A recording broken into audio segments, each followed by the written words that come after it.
Behind the ornate mahogany doors of Beacon Hill's most prestigious mansions, a photographer's dark room revealed horrors that Boston's elite would kill to keep buried. In 1887, Edgar Hartwell, a renowned memento mori specialist, developed what he believed would be routine post-mortem portraits of the wealthy Petton patriarch. Instead, his silver nitrate plates captured evidence of the most calculated murder in Massachusetts history. What started as a family's final tribute to their deceased father became a deadly game of survival when Hartwell's photographs revealed bite marks on the corpse's fingernails, defensive wounds carefully concealed by funeral makeup, and most disturbing of all, the unmistakable expression of a man who knew his killers intimately. The Petton fortune, worth over $2 million in today's currency, had been secured through matricide, and the family would stop at nothing to ensure their photographer never left Boston alive. Before we continue with the story of Edgar Hartwell and the photographs that exposed Boston's darkest family secret,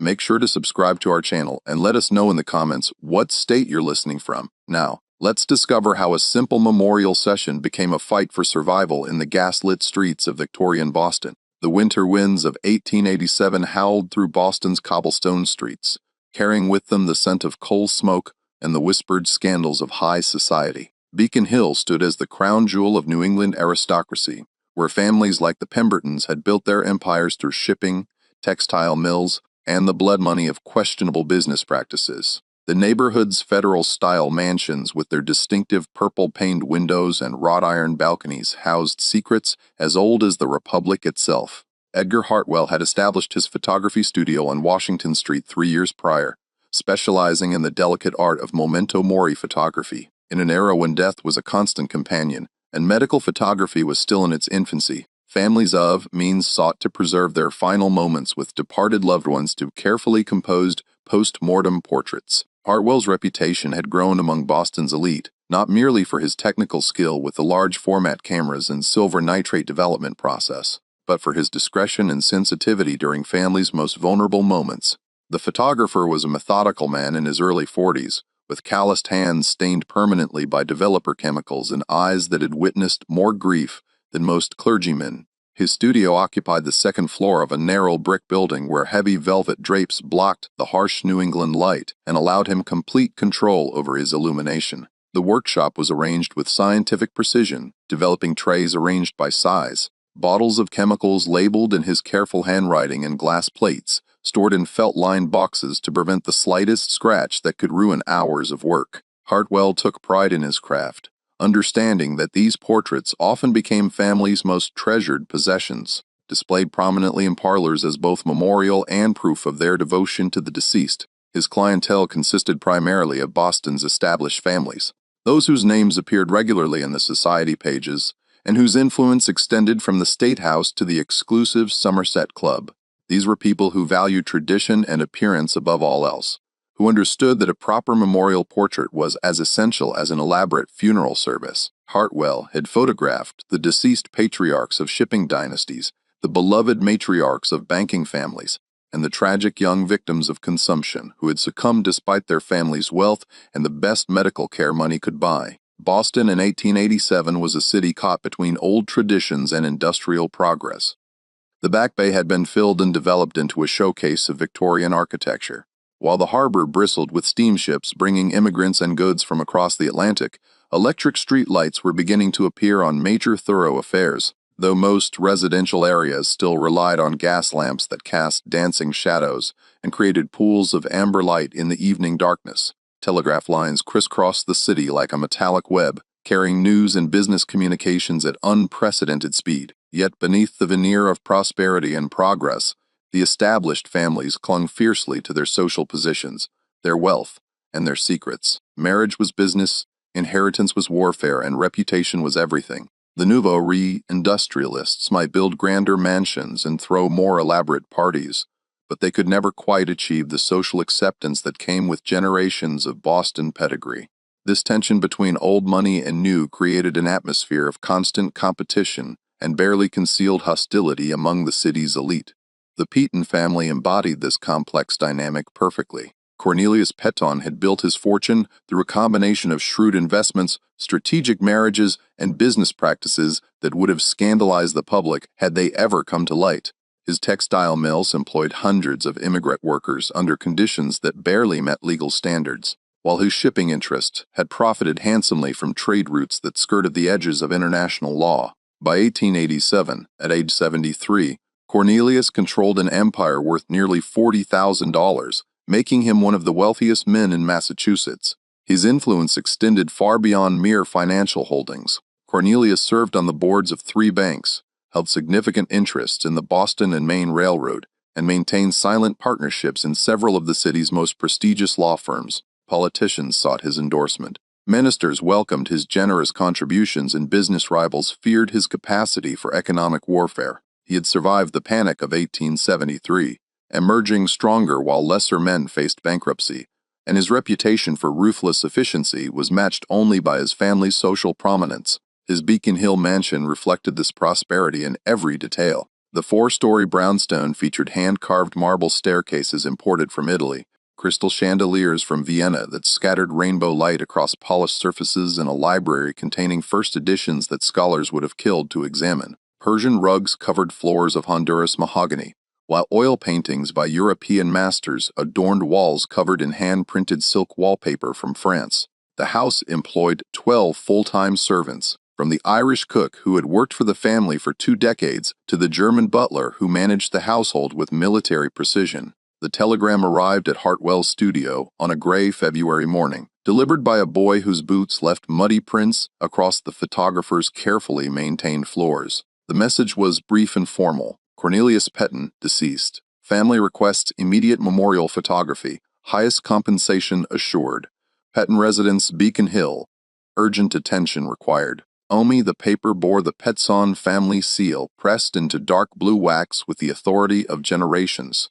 Hartwell recognized the name immediately. The Petson family was Boston royalty, their influence extending from the State House to the city's most exclusive social clubs. This commission would not only provide substantial income, but also cement his reputation among the city's most elite circles. He gathered his equipment methodically.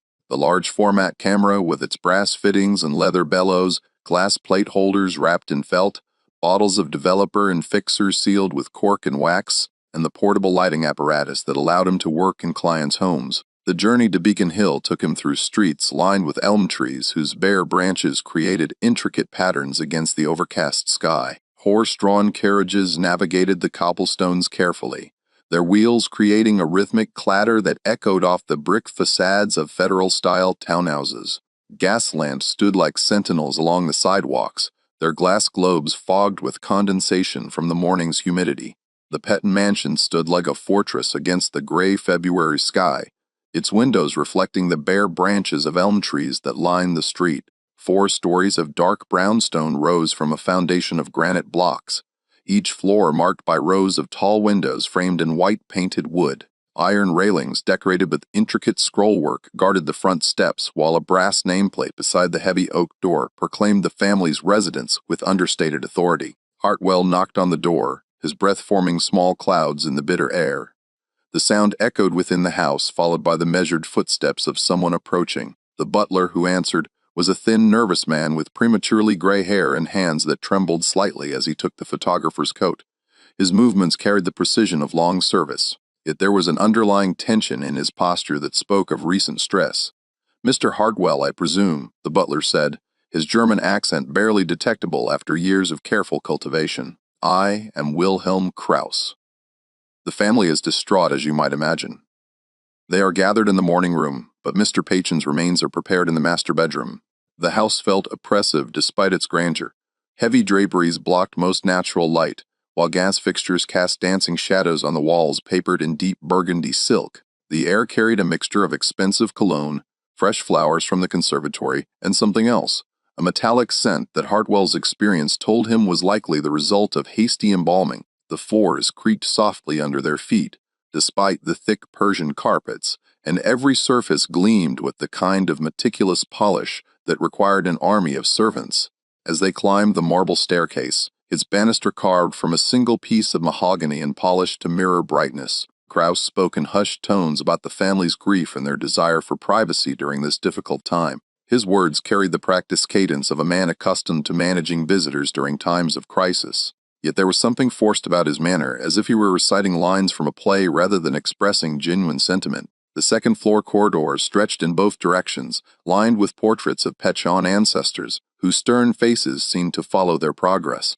Oil paintings and gilt frames depicted ship captains and merchants, elegant ladies in empire waistlines and gentlemen in Revolutionary War uniforms. The family's history was displayed here like a gallery of achievement, each generation adding to the legacy of wealth and influence that Cornelius had inherited and expanded. The master bedroom was a shrine to wealth and taste. Cornelius Petchon lay in state on the massive four-poster bed, its mahogany frame carved with maritime motifs that celebrated the family's shipping heritage. The bed itself was draped in midnight blue silk, while the body was dressed in Cornelius's finest evening wear. A black tailcoat with silk lapels, starched white shirt with pearl studs, and a silk cravat tied in the precise Windsor knot that had been his trademark in life. The funeral director had done his work well. The corpse appeared peaceful, hands folded across the chest in the traditional pose of repose, gray hair combed perfectly and secured with pomade that created an artificial sheen under the gaslight. His face bore the waxy pallor typical of recent embalming, yet the features retained enough of their living character to suggest the formidable personality that had dominated Boston business circles for decades. Yet something struck Hartwell as unusual immediately upon entering the room. The lighting was wrong for the time of day, suggesting the heavy curtains had been drawn for some time, and there was a faint but unmistakable odor of carbolic acid, typically used to mask other scents during the embalming process. More troubling was the arrangement of the room itself. Furniture had been moved to accommodate the photographic session, but the positioning seemed calculated rather than organic, as if someone had spent considerable time planning the visual composition.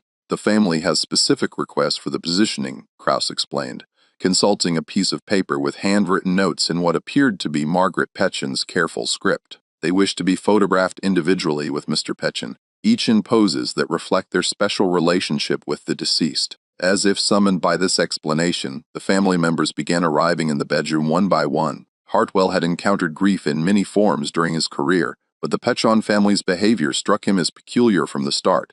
There was an underlying tension in their interactions, quick glances exchanged when they thought he wasn't looking, and a forced quality to their expressions of sorrow that seemed more theatrical than genuine. Margaret Petchon, the widow, was a handsome woman in her late 50s with steel gray hair arranged in an elaborate, shiny secured with tortoise-shell combs. Her black mourning dress was expertly tailored in the latest fashion with jet buttons and intricate beadwork that spoke of considerable expense, but her hands shook as she positioned herself beside the bed. "I want to be photographed holding his hand," she instructed, her voice steady, but her eyes darting constantly toward her adult children. "We were married 34 years. No one knew him better than I did."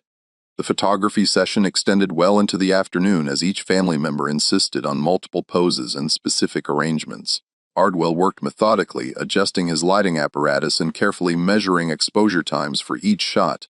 The process of 19th-century photography required patience and precision. Each glass plate had to be prepared with light-sensitive emulsion in his portable dark room, exposed for several minutes while subjects remained perfectly still, then immediately developed in his chemical baths before the silver nitrate could deteriorate. Her eldest son, Theodore, was a man of 38, with his father's strong jaw and calculating eyes.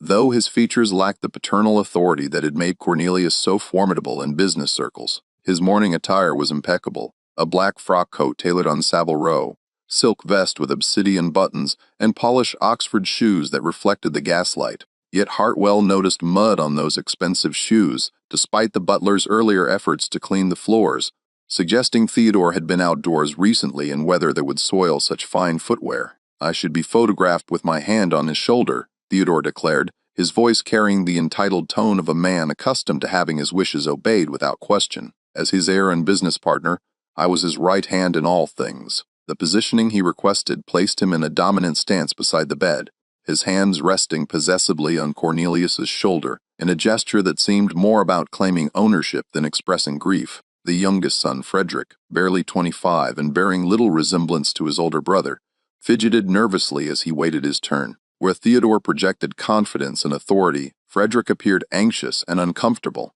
his fingers drumming against his thigh in a nervous rhythm that had marked his personality since childhood. His request was for a photograph of himself kneeling beside the bed, a pose that struck Hartwell as unusually submissive for a grown man. "Father always said I was his favorite," Frederick muttered, though his sibling's sharp looks suggested this claim was not only disputed but actively resented. "I want that remembered." His words carried a defensive quality, as if he were trying to convince himself, as much as others, of his special status in the family hierarchy. The daughter Constance was perhaps 30 years old, with dark hair and a complexion that spoke of recent illness or emotional strain. Her morning dress was fashionable but seemed to hang loosely on her frame, suggesting recent weight loss. Her request was the most unusual. She wanted to be photographed placing a white rose on her father's chest while leaning down, as if to kiss his forehead, a pose that struck Hartwell as inappropriately intimate for a woman of her age and social standing.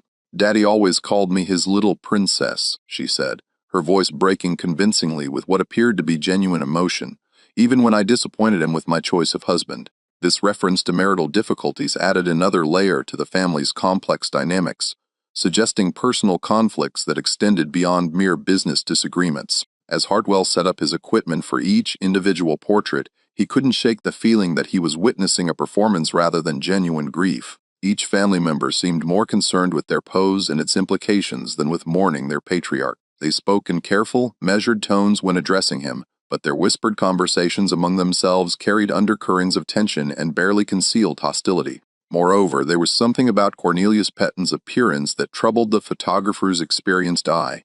The makeup was expertly applied by Boston's finest funeral director, but it seemed heavier than usual, particularly around the neck and hands.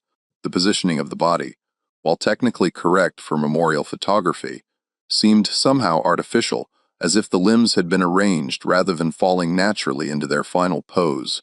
As he worked, fragments of conversation reached his ears despite the family's attempts at discretion. The family members spoke in hushed tones when they thought he was occupied with his equipment, their words carrying undercurrents of tension and accusation that seemed inappropriate for a house of mourning. Margaret whispered urgently to Theodore about changing the will before anyone else finds out, while Frederick muttered something about having to act quickly before the lawyers start asking questions to Constance. Most disturbing were the references to what needed to be done and ensuring that certain arrangements remained private. These phrases suggested planning and coordination that went far beyond normal funeral preparations, hinting at secrets that the family was desperate to keep hidden from public scrutiny. The butler, Wilhelm Krauss, seemed increasingly nervous as the afternoon progressed, his earlier professional composure gradually giving way to visible anxiety. When Hartwell asked him to adjust the window curtains for better light, the man's hands trembled so badly he nearly dropped the heavy fabric. Beads of perspiration had formed on his forehead, despite the February chill that permeated the house, and his responses to simple questions carried the stammering quality of a man under tremendous stress. "Forgive me," Krauss stammered when he fumbled with the curtain cord. "This has been a most difficult time for the household. Mr. Peaton's death was so sudden we are all still adjusting to the shock of his passing." "When did he pass?" Hartwell inquired, genuinely curious about the timeline for his own records and sensing an opportunity to gather more information about the circumstances. Krauss glanced quickly toward the family members before responding, his eyes darting nervously as if seeking permission or guidance. "2 nights ago, sir, in his sleep," the doctor said. "Very peaceful," according to Dr. Morrison, who attended him, though he had complained of stomach pains earlier that evening during dinner. Something about this explanation didn't align with Hartwell's observations, though he couldn't yet articulate exactly what troubled him. If Cornelius had died peacefully in his sleep 2 nights prior, certain aspects of his current appearance seemed inconsistent with such a death. The photographer had developed a keen eye for the signs of different types of death during his years of memorial work, and peaceful deaths typically left distinct characteristics in facial expression and body positioning that seemed absent here.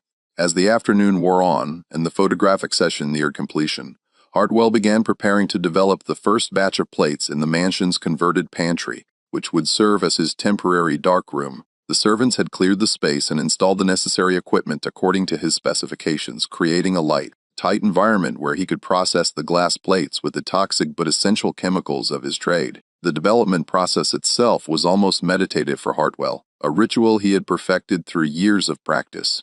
In the red-lit darkness of the improvised darkroom, surrounded by the familiar chemical odor of developer and fixer, he carefully immersed each glass plate in solution, watching as images slowly emerged from the chemical bath like ghosts materializing from another world. This particular batch contained the individual portraits of each family member with Cornelius, and as the pictures became clear under the ruby light, Hartwell began to notice details that had escaped his attention during the actual photography session. The large format plates captured extraordinary detail, every texture and shadow rendered with scientific precision. In Margaret's portrait, where she held her husband's hand in what was meant to appear as a tender farewell gesture, the positioning of Cornelius's fingers seemed awkward and unnatural, as if they had been arranged rather than falling naturally. More disturbing was what appeared to be a small scratch or mark on the back of his hand, barely visible to the naked eye, but clearly present once revealed by the unforgiving accuracy of the photographic process. The scratch was thin and precise,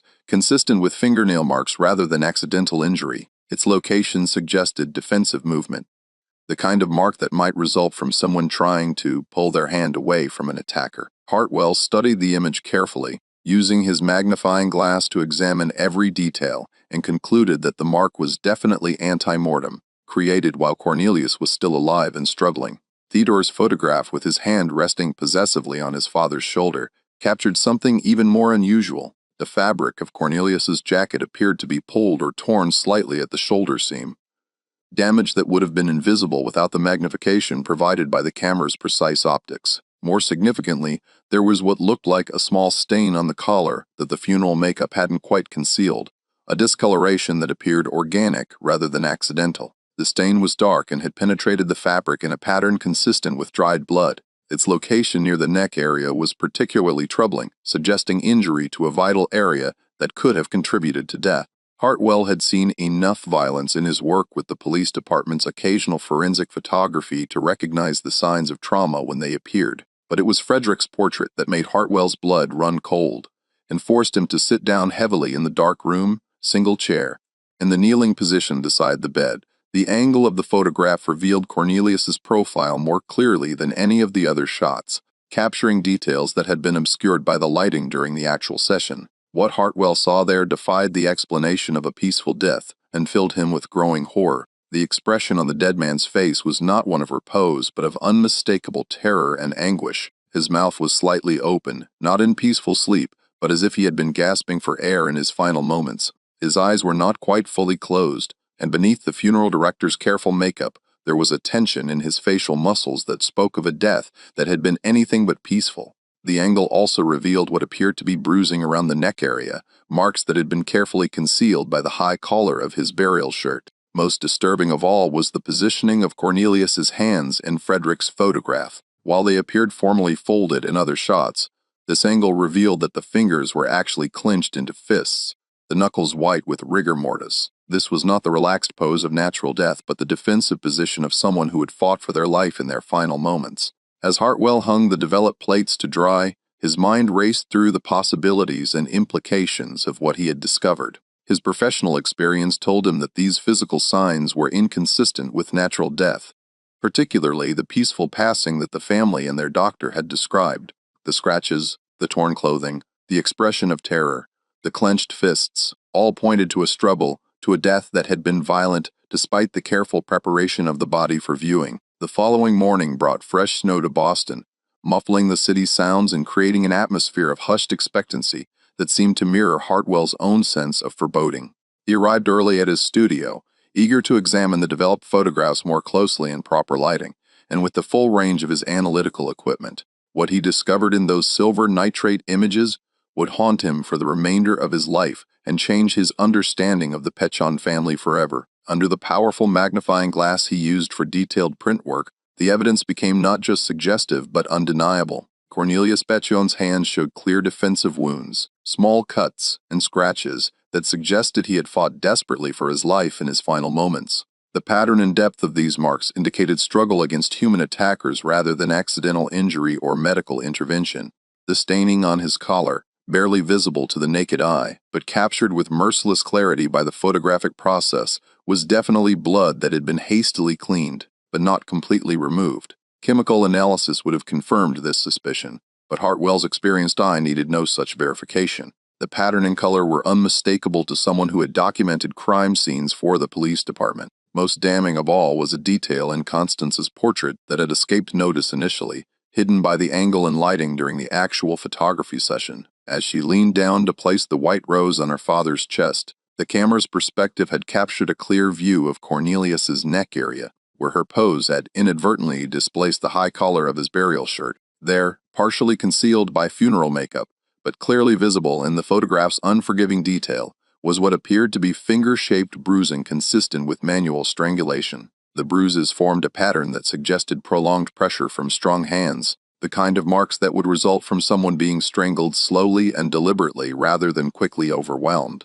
The positioning indicated that the attacker had faced their victim, looking into Cornelius's eyes as they squeezed the life from his body. This was not a crime of passion or sudden violence, but a calculated execution carried out with cold determination. Hartwell sat in his studio chair, staring at the photographs spread across his work like pieces of a deadly puzzle, trying to process the full implications of what he was seeing. These weren't simply memorial portraits documenting a family's grief.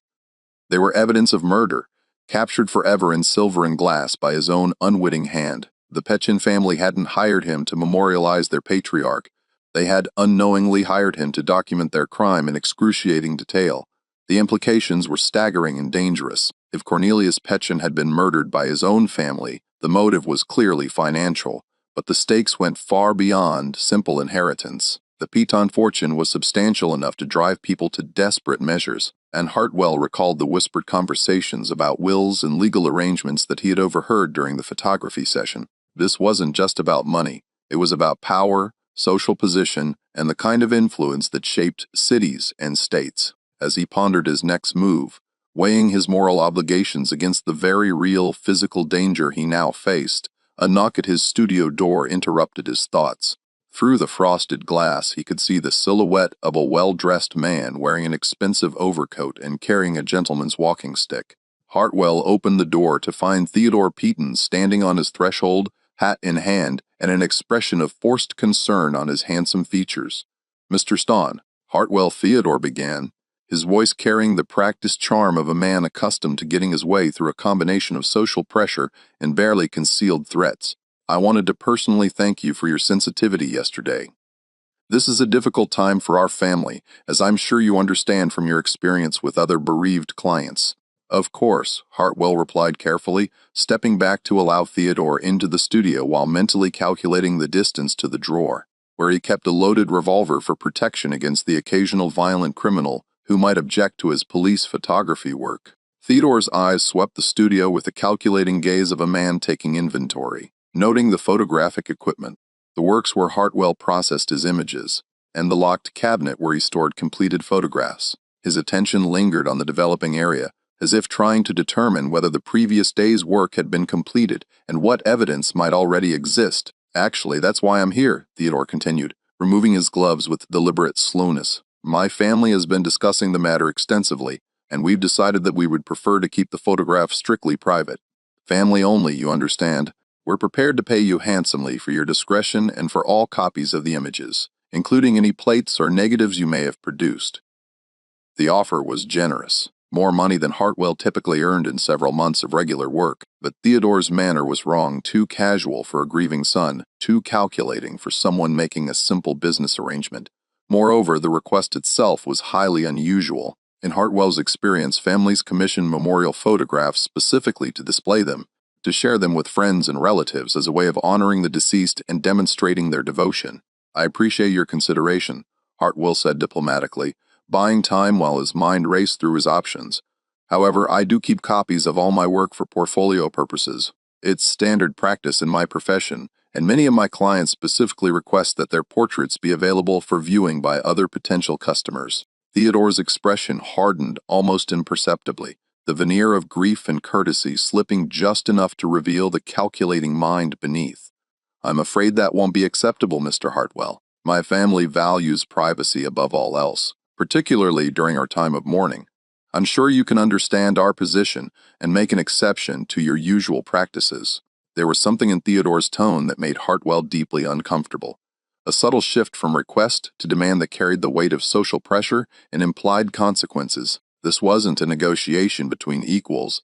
It was an ultimatum delivered by a man who expected immediate compliance and was prepared to take unpleasant measures if he didn't receive it. "Perhaps we could discuss the terms more specifically," Hartwell said, attempting to maintain the appearance of cooperation while gathering more information about Theodore's intentions. I would need to consider the financial implications of breaking with my standard practices, and there are professional considerations as well.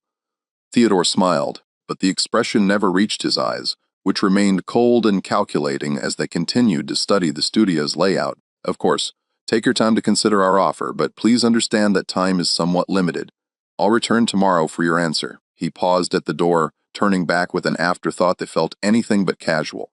I should mention that my family has considerable influence in Boston's business community. We value loyalty in our associates, and we remember those who serve us well. Conversely, we have long memories regarding those who disappoint us or fail to understand the delicate nature of certain situations. The threat was delivered with the smooth courtesy of a gentleman, but its meaning was unmistakable. Theodore was offering Hartwell a choice between cooperation and consequences, between accepting their money and facing the full weight of the Plantation family's considerable power. In a city where business relationships and social connections determined success or failure, such threats carried real weight. After Theodore left, Hartwell locked the studio door and drew the heavy curtains, plunging the workspace into the dim red light he used for photographic development. The photographs lay spread across his work like evidence in a court trial, each image revealing another aspect of the horrible truth he had uncovered. He was no longer simply a photographer who had captured a family's grief. He was the only person in Boston who possessed physical evidence of the Plantation family's darkest secret. The next 24 hours passed in a state of mounting dread and careful planning. Hartwell found himself unable to concentrate on routine studio work, instead spending his time studying the photographs and researching everything he could discover about the Plantation family's finances, business relationships, and personal conflicts. The evidence was clear. Cornelius Peyton had been murdered, almost certainly by members of his own family. But proving such an accusation against one of Boston's most influential families would require more than photographic evidence, no matter how compelling. His research into the Plantation family revealed a web of financial pressures and personal conflicts that provided ample motive for murder. Through discreet inquiries at his gentleman's club and carefully worded conversations with fellow businessmen, he learned that Cornelius had been considering significant changes to his will in the weeks before his death. There were rumors of heated arguments about business decisions, disputes over marriages and lifestyle choices, and growing tensions between the aging patriarch and his adult children, who had expected to inherit his empire without interference. Most significantly, Hartwell discovered that Cornelius had recently begun asking pointed questions about irregularities in the family business accounts, inconsistencies that suggested either gross mismanagement or deliberate embezzlement. Theodore, who had managed much of the day-to-day operations for the past several years, was reportedly furious about his father's increased scrutiny and demands for detailed financial records that could expose years of questionable practices. Dawn broke gray and cold over Boston as Edgar Hartwell made his desperate decision, the weight of moral obligation finally overcoming his very reasonable fear for personal safety. The failed attack at his studio had eliminated any possibility of negotiation or compromise with the Plantation family. He possessed evidence of their crime, and they would certainly kill him to protect their secret rather than risk exposure. His only chance of survival was to expose them before they could silence him permanently, but doing so would require careful planning and multiple safeguards. Hartwell spent the early morning hours making multiple copies of the most incriminating photographs, using his finest photographic paper and most careful techniques to ensure that every detail is preserved with perfect clarity. He prepared 6 complete sets, hiding them in different locations throughout the city like a man distributing pieces of a treasure map. One set went to his banker with sealed instructions that it be opened if anything happened to him, while another was delivered to his sister in Providence, along with a detailed letter explaining the situation and requesting that she contact the authorities if she didn't hear from him within a week. The most dangerous gambit involved taking the original photographs directly to the Boston Police Department. Despite his knowledge that the Plantation family's influence extended throughout the city's power structure, including significant portions of law enforcement, Hartwell hoped that the graphic evidence would be compelling enough to force an official investigation despite any political pressure or corruption that might protect the family. Detective Inspector Michael O'Brien was a career policeman with a reputation for honesty and thoroughness that had earned him respect throughout the department. Irish by heritage, but Boston born, he had worked his way up through the ranks despite the prejudices that limited opportunities for Catholic officers in a predominantly Protestant power structure. When Hartwell appeared at his office with a leather portfolio of photographs, O'Brien initially assumed he was dealing with a routine matter involving insurance fraud or divorce proceedings. The reality was far more shocking than anything the detective had encountered in 20 years of police work. As Hartwell spread the memorial photographs across O'Brien's scarred wooden desk and began pointing out the evidence of violence, the detective's expression grew increasingly grim. The defensive wounds clearly visible on Cornelius's hands, the signs of strangulation around his neck, the expression of terror frozen on his dead face, all were indisputable once attention was directed to them. "This is a serious accusation, Mr. Mist," Hartwell, O'Brien said, studying the photographs with a magnifying glass while his assistant took careful notes. "The Peden family has considerable influence in this city, connections that reach into every level of government and business. If we pursue this investigation, and you're wrong, both our careers will be over before the week is out." "I'm not wrong," Hartwell replied firmly, his voice steady despite the magnitude of what he was alleging. "Look at the evidence, detective. That man didn't die peacefully in his sleep, as his family claims. He was murdered in his own home by people he trusted, and his killers posed with the body to create an alibi of grief and devotion." O'Brien was ultimately convinced by the photographic evidence, but his years of experience with Boston's complex political landscape made him insist on conducting a discreet preliminary investigation before making any arrests. His caution, while professionally sound, would prove to be a fatal mistake for everyone involved. Within hours of Hartwell's visit to police headquarters, word of the investigation reached the Peden family through their extensive network of political allies and corrupt officials who had been placed in key positions throughout the city government. Theodore Petchen's response was swift, ruthless, and characteristic of a man who had inherited his father's capacity for decisive action when faced with existential threats. Rather than flee Boston or attempt to destroy evidence, he decided to eliminate the threat at its source through direct violence. That evening, as Hartwell walked home from a late dinner at his neighborhood tavern, he was accosted by three men in a dark alley near his studio. The attack was vicious and coordinated, planned with the same methodical precision that Theodore brought to his business dealings. Two men held Hartwell, while the third, whom he recognized with growing horror as the same servant who had attempted to break into his studio, approached with a knife gleaming in the gaslight. The blade was long and sharp, designed not for quick killing, but for the kind of slow, painful death that would send a message to anyone else who might consider crossing the Peden family. But the photographer had anticipated this possibility and had prepared for it with the thorahus that marked all his professional work. Hidden in his coat was a small pistol, a precaution he had taken after the previous night's break-in attempt. The weapon was a Smith & Wesson revolver, compact but deadly at close range, purchased from a gunsmith who asked no questions about his customer's intentions. When the knife-wielding attacker moved close enough, Hartwell broke free from his captors through a combination of desperation and the element of surprise, then drew the weapon with practiced efficiency. The narrow alley erupted in violence as the three men struggled to disarm him, their shouts echoing off the brick walls and alerting residents in nearby buildings. In the chaos that followed, shots were fired, muzzle flashes illuminating the scene in brief, hellish bursts of light. When the smoke cleared and the ringing in Hartwell's ears subsided, two of his attackers lay dead in pools of blood that reflected the gaslight like dark mirrors, while the third had fled into the night, clutching a wounded arm. The photographer himself had sustained a knife wound to his shoulder and numerous bruises from the struggle. But he was alive and conscious when police officers arrived at the scene. The gunshots had attracted attention from nearby residents, and within minutes, uniformed officers were examining the bodies while Detective Inspector O'Brien took Hartwell's statement. Both dead men carried identification linking them to the Peden household. They were servants who had been ordered to silence the photographer permanently, their loyalty purchased with gold and their silence guaranteed by death. The failed assassination attempt provided O'Brien with the justification he needed to move against the Peden family despite their political connections. Armed with warrants signed by a judge who owed no favors to the family and supported by evidence from both the photographs and the dead assassin's connection to the household, police surrounded the Beacon Hill mansion just before midnight. What they found inside completed the picture of the Peden family's guilt and revealed the full extent of their desperation to conceal their crime. Margaret Peden was discovered in her husband's study, frantically burning business documents and personal papers in the fireplace, the flames casting dancing shadows on her tear-streaked face as she destroyed evidence of their financial crimes. The papers included bank records, correspondence with corrupt officials, and most damning of all, a detailed plan for disposing of Cornelius's body in a way that would prevent any future examination.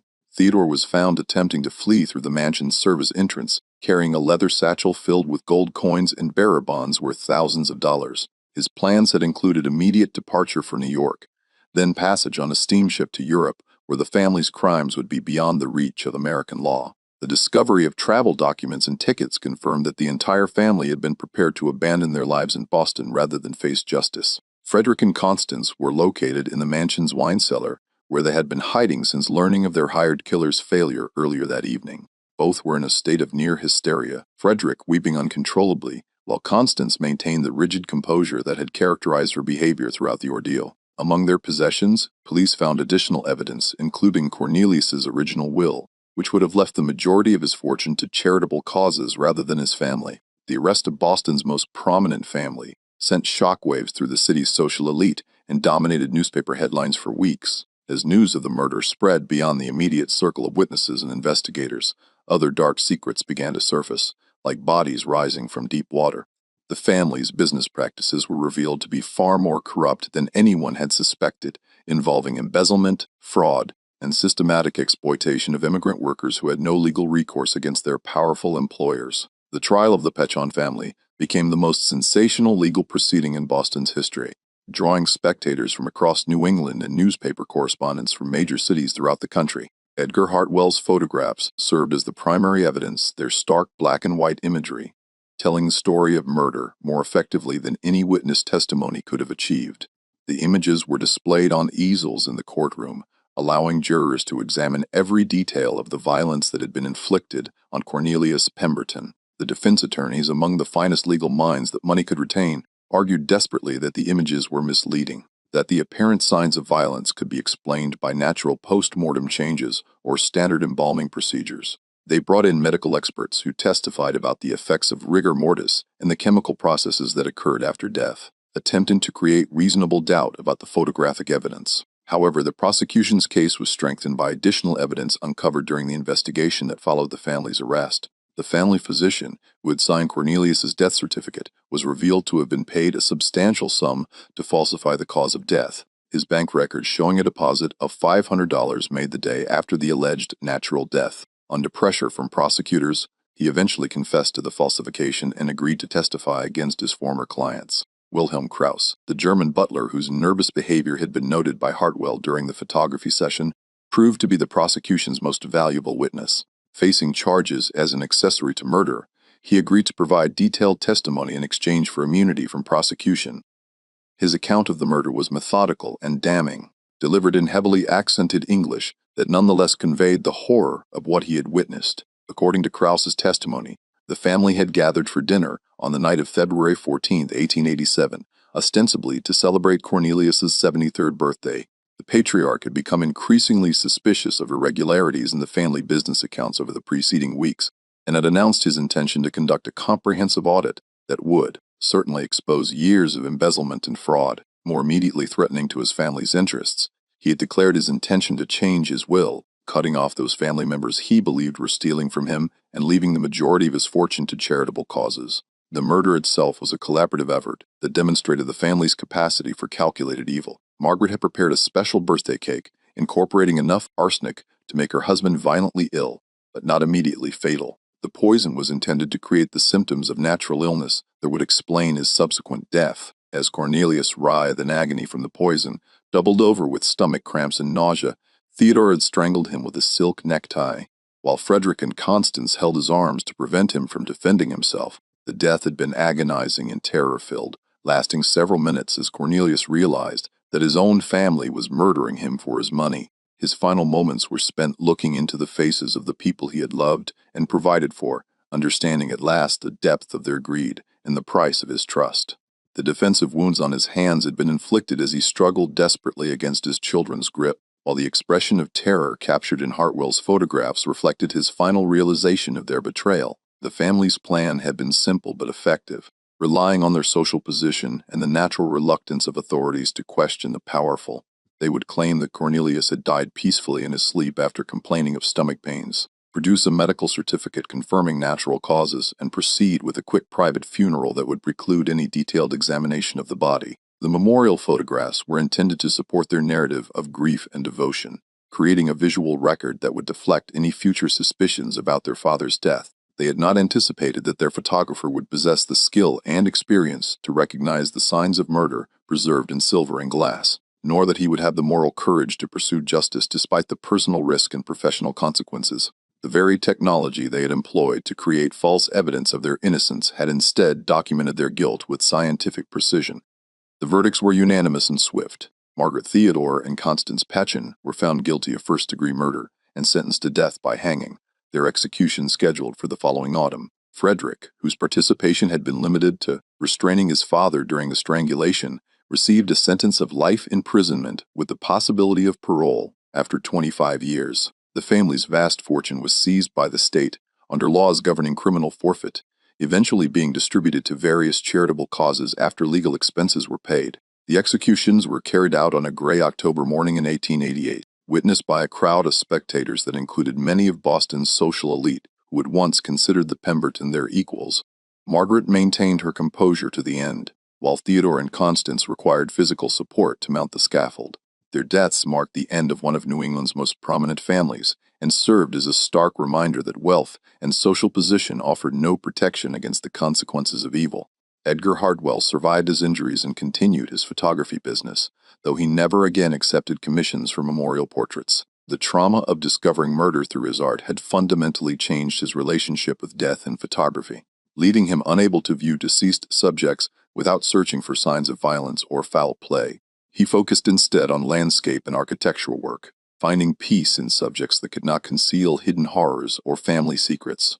Detective Inspector O'Brien was promoted to Chief of Detectives, his handling of the Patchen case establishing his reputation as one of Boston's finest investigators. He often cited the case as an example of how modern investigative techniques combined with emerging technologies like photography could uncover crimes that might otherwise have remained hidden forever. The case established important precedents regarding the use of photographic evidence in criminal proceedings and helped establish photography as a legitimate forensic tool. The Patchen Mansion on Beacon Hill was sold at auction following the family's conviction, eventually becoming a boarding house for immigrants seeking affordable housing in the city's most prestigious neighborhood. Local residents reported strange sounds and unsettling atmospheres in the building, though these were likely the result of the house's notorious history rather than any supernatural influence. By 1900, the building had been demolished and replaced with a more modest residential structure that bore no trace of its dark past. Wilhelm Krauss disappeared after the trial, presumably returning to Germany with enough money to live comfortably for the remainder of his life. His testimony had been crucial in securing the convictions, but his role in the murders cover-up made him a pariah in Boston's German immigrant community. Some reports suggested he had changed his name and settled in the Midwest, while others claimed he had died during the ocean crossing back to his homeland. The case established important precedents in American legal history regarding the use of photographic evidence in criminal proceedings. Hartwell's memorial photographs became some of the first images to be accepted as primary evidence in a murder trial, paving the way for the development of forensic photography as a professional discipline. Law enforcement agencies across the country began incorporating photographic documentation into their investigative procedures, recognizing its value in preserving evidence that might otherwise be lost or disputed. Perhaps most significantly, the Patchen murders demonstrated how emerging technology could reveal truths that human observation might miss or deliberately overlook. The camera's unflinching accuracy captured details that the naked eye had missed or that had been deliberately concealed, providing evidence that was impossible to dispute or explain away through clever legal arguments or political influence. Edgar Hartwell lived for another 32 years, dying peacefully in his sleep in 1919. His obituary made brief mention of his role in solving Boston's most notorious murder case, but focused primarily on his contributions to the art of photography and his extensive documentation of New England's changing architectural landscape. He never married, perhaps unable to trust in human relationships after witnessing the depths of family betrayal that the Patchen case had revealed. The photographs that had exposed the Patchen family's crime were eventually donated to the Massachusetts Historical Society, where they remain today as a grim reminder of how the pursuit of wealth and power can corrupt even the most fundamental human bonds. They serve as testament to the truth that no secret, however carefully guarded, can remain hidden forever when exposed to the revealing light of justice and the uncompromising eye of the camera. This mystery shows us that even in an era before modern forensic science, careful observation of physical evidence could expose the most carefully planned crimes. The Petching family believed that their wealth and social position would protect them from scrutiny, but they underestimated both the power of photographic truth and the courage of an ordinary man who refused to be silenced by threats and violence. What do you think of this story? Do you believe everything was revealed about the Piton family's secrets, or might there have been other victims of their greed? Leave your comment below and share your thoughts about how photography changed criminal investigation forever. If you enjoyed this tale and want more horror stories from America's dark past, subscribe, hit the notification bell, and share with someone who loves historical mysteries. See you in the next video.